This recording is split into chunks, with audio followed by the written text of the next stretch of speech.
Assalamu alaikum wa rahmatullahi ta'ala wa barakatuh. Je suis très heureux de vous retrouver encore une fois de plus dans la suite de la série Les pensées du succès.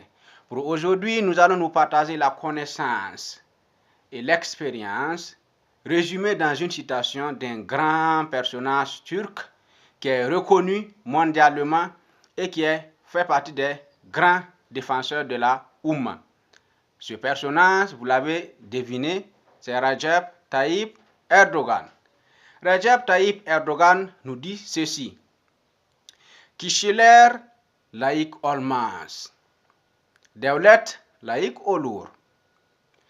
Layıklığı savunma konusunda ben de layıkım. Ancak İslam'ın karşısına koyarsanız değilim. Ce qui veut dire, la laïcité ne s'applique pas aux gens, mais à l'État.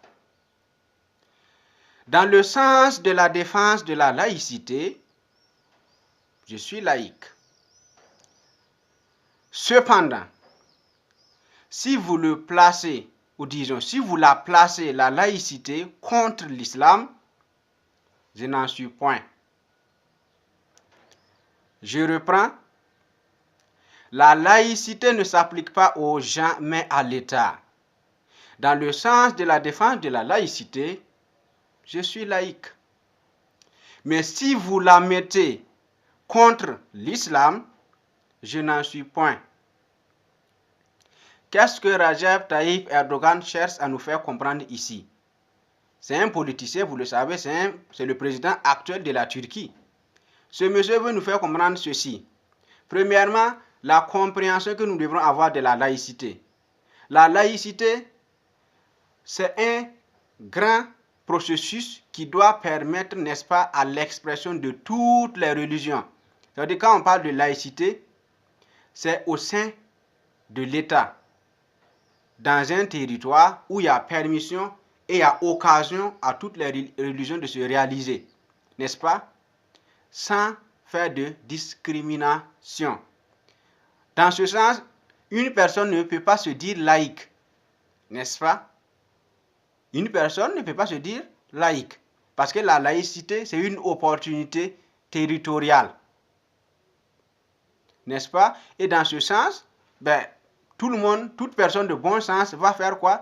Cherchera à défendre la laïcité, parce que c'est quoi? C'est dit, voilà, tout le monde, chacun peut intervenir religieusement comme il le souhaiterait sans qu'on ait à l'interdire ou à l'empêcher. Maintenant, si c'est dans ce sens, tout le monde se sent, toute personne de bonne volonté, toute personne de bonne sincérité, il est content d'être laïque. Cependant, le problème qui se pose, comme il a dit, on a tendance à nous faire croire ou on a tendance à montrer que la laïcité, c'est contre l'islam. C'est-à-dire que c'est devenu une exclusion de religion. Au lieu que ce soit une opportunité pour les religions de se réaliser, c'est devenu comme une exclusion des religions, principalement ou particulièrement la religion islamique. Donc, quand vous défendez la laïcité dans ce sens, comme il a dit, dans ce cas, moi, je ne suis pas laïque.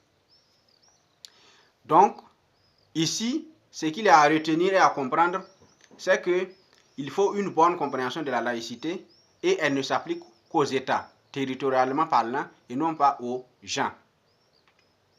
Ensuite, si cette compréhension est partagée de façon universelle, tout le monde se sent dans un droit et dans une responsabilité d'être laïque.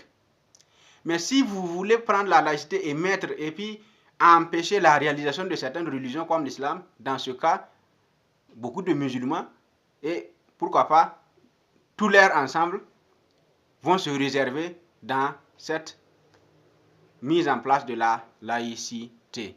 Donc, que Dieu facilite et que Dieu nous facilite la compréhension de la vie et des choses importantes qui vont jouer un rôle incommensurable dans notre vie. Merci beaucoup à tous pour la suivi. Que Dieu soit avec vous. Travaillez dur pour réussir votre vie. Et je vous invite, pour ceux-là qui n'ont pas encore vu la publication, que Nouram Academy organise une conférence en ligne le 16 avril à 20h GMT, temps universel. Tous ceux-là qui veulent s'inscrire, ou toutes celles-là qui veulent s'inscrire, peuvent faire quoi? Peuvent s'inscrire sous le lien que je vais placer sous la vidéo. Partagez la vidéo si elle vous a plu et on se retrouve prochainement, Inch'Allah. Merci beaucoup. Je vous aime.